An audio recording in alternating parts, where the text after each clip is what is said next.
बघा, ज्यांना वायफळ बडबड करायची असते, पूर्वग्रह दूषित ठेवून कोणाच्या तरी सांगण्यावरून अशा पद्धतीने बदनामी करण्याची भाषा करायची असते, ते अशा पद्धतीने मी ह्या त्यांनीच दिलेल्या पेपरच्या आधारे बोललेलो आहे. त्याच्यामध्ये बाहेरचं काहीच नाही बोललेलो आहे मी. त्यामुळे त्यांच्या या वायफळ बोलण्याकडे मला लक्ष देण्याची आवश्यकताच नाही.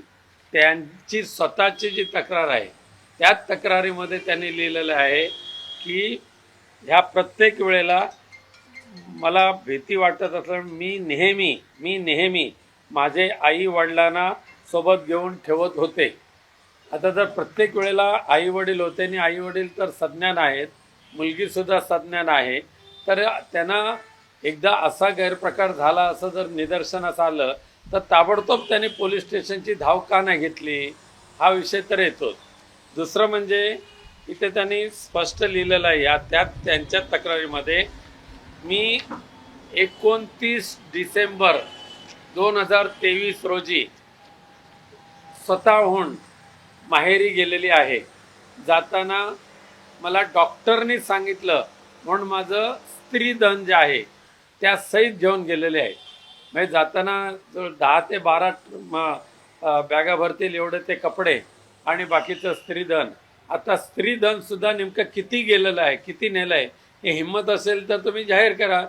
येताना सासरी येताना स्त्रीधन किती आणलं आणि घेऊन जाताना किती घेऊन गेला ते जाहीर करा. पण आम्हाला एकदा दिलं ना दिलं त्याच्यामध्ये आम्हाला काही पडायचं नाही आहे. ठीक आहे, तिच्या नशिबात होतं तेवढं तिला स्त्रीधन मिळालेलं आहे, त्यांना आम्हाला त्याच्यामध्ये काय ते उकळून काढायचं नाही. करायचं आलं खूप मोठी लिस्ट वाचून दाखवेन, पण ठीक आहे, तिचं तिला जे मिळालं त्याच्यात त्याने सुखी राहावं. पण एक मात्र नक्की आहे की ज्या पद्धतीने त्यांची चर्चा आमच्या वकील महोदयांशी चालू होत होती, तर प्रत्येक वेळेला डिमांड त्यांचं दुपटीने वाढत होतं. सुरुवातीचं 2 करोडचं डिमांड होतं. थ्री बेडरूमचा फ्लॅट तर कायम राहिलेला आहे, ॲटोमॅटिक कार कायम राहिलेलं आहे. 2च्या नंतर डायरेक्ट 5 करोडवर आलं आणि 5 करोडवरच्या नंतर ह्याच याच्यामध्ये तिने जे दिलं आहे, काल जे वाचून दाखवलेलं आहे, 10 करोड रुपये. 2 करोड पुन्हा पाहिजे तर हवं असेल तर मी वाचून दाखवतो.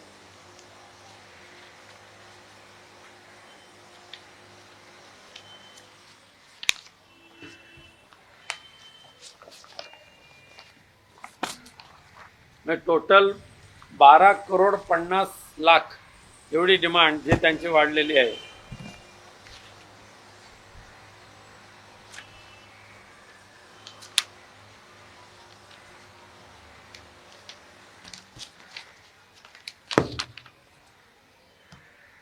$50,00,000, 5,00,000 दर महिन्याचे 5,00,000 रुपये, 50,00,000 एक रकमी, 10 करोड एक रकमी, पुन्हा 2 करोड एक रकमी आणि प्लस दरमहा भाडं 1,00,000 रुपये.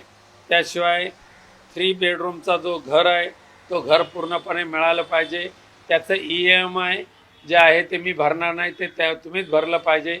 अशा पद्धतीचे जे डिमांड ठेवलेले आहेत ना, त्या पूर्ण करून घेण्यासाठी हे खोटे नाटे अशा पद्धतीची बनावगिरी करून केलेले आरोप आहेत. त्या आरोपांना आम्ही काय भीक घालत नाही, कारण आम्ही अध्यात्मातले आहोत आणि आमचं दैवत आमच्यासमोर पंढरीचा पांडुरंग आहे, तसंच आमच्यासमोर आमचं दैवत हिंदू हृदय सम्राट बाळासाहेब ठाकरे आहेत. त्यामुळे आम्हाला ह्या 2 दैवताशिवाय इतर कोणाच्याकडे जाण्याची आवश्यकता पडत नाही. कुलदेवता ग्रामदेवता तर आमच्या असतातच कोकणातल्या, आणि त्यांच्याकडे जाणं म्हणजे काही गुन्हा ठरत नाही त्यांच्या दर्शन घेणं. यावरूनच त्यांनी असा देखील आरोप केलेला आहे की एका गोंधूबाबाकडे मला नेलं त्यामुळे मला ते कळलं, या व्यतिरिक्त 3-4 ठिकाणी आम्हाला नेलेलं होतं आणि त्यातल्या काही ठिकाणी आपण स्वतः देखील त्यांच्यासोबत होताल आणि तुम्ही त्या सगळ्या गोष्टींमध्ये इन्व्हॉल्व आहात. तुमच्या सांगण्यानुसारच त्या गोष्टी. ते आता माझा पोलीस खात्यावर पूर्ण विश्वास आहे, न्यायालयावर माझा पूर्ण विश्वास आहे. ज्यांची नावं त्यांनी दिलेली आहेत त्यांना ज्या वेळेला पोलीस चौकशी करतील त्यावेळेला ते समोर येईल. त्यामुळे ह्यांच्या बकवासगिरीवर विश्वास ठेवण्यापेक्षा मी पोलिसांच्या चौकशीवर माझा विश्वास आहे, त्यांनी चौकशी करावी. या व्यतिरिक्त आपले भांडूपमध्ये बंधुराज आहेत, त्यांचं नाव देखील या केसमध्ये घेतलेलं आहे. यांचा आणि यांचा नेमका काय संबंध? ते आमच्या घरातले सर्वात, आमच्या भावकीतले सर्वात ज्येष्ठ आमचे बंधू आहेत, सर्वात ज्येष्ठ बंधू आहेत. त्यामुळे त्या सर्वात जवळजवळ 85 ते 87 वर्ष त्यांचं आहे आणि त्यामुळे त्यांचं मार्गदर्शन घेणं, त्यांचे आशीर्वाद घेणं हे आमचं कर्तव्य आहे. त्यांनी जरी त्यांच्या घरामध्ये इतरांना कोणाला विचारलं नसलं तर सुद्धा आम्ही आमच्या घरातल्या ज्येष्ठांना आम्ही सन्मानाने वागवतो आणि त्यांचे आशीर्वाद आम्ही नेहमीच घेतो.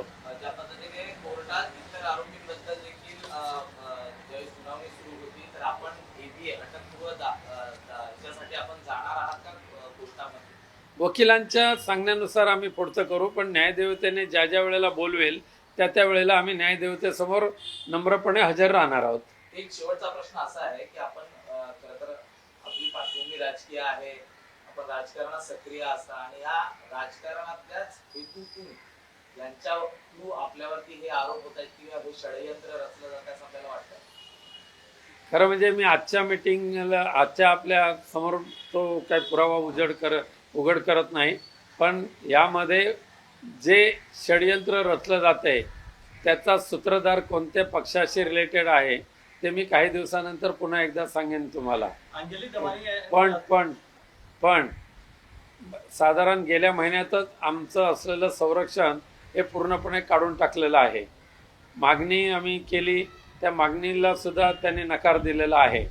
त्यामुळे याच्या पाठीमागे षडयंत्र तर आहेच, पण ते आमचा विश्वास न्यायदेवतेवर आहे आणि त्यामध्ये आम्ही नक्की सही सलामत बाहेर पडू. अंजली दमानी यांनी सांगितलं की विषय गंभीर आहे, मुलांनी टॉर्चर केलं आहे, याची चौकशी झाली पाहिजे. चौकशी पोलिसांनी करावी, त्यामध्ये आमचं काही अडथळा नाही आहे आणि प्रत्येक वेळेला पोलीस ठाण्यामध्ये ज्या वेळेला चौकशीला बोलवतील त्या वेळेला आम्ही हजर राहणारच आहोत.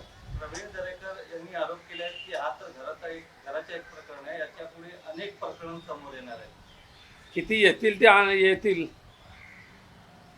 कारण सध्या त्यांचं बाकी धंदेच काही नाहीत त्यांना.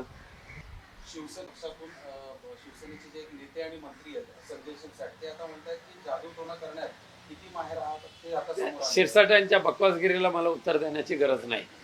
ज्या पद्धतीने आपल्या मुलावरती त्यांच्याकडनं आरोप केले जात आहेत हे कितपत खरे आहे? तर ते वारंवार आरोप खरे अजिबात नहीं, आरोप सारासार झूठा है और हमें बदनाम करने के लिए साथ साथ में ये जो एक्सटॉर्शन है, ये एक प्रकार की एक्सटॉर्शन है.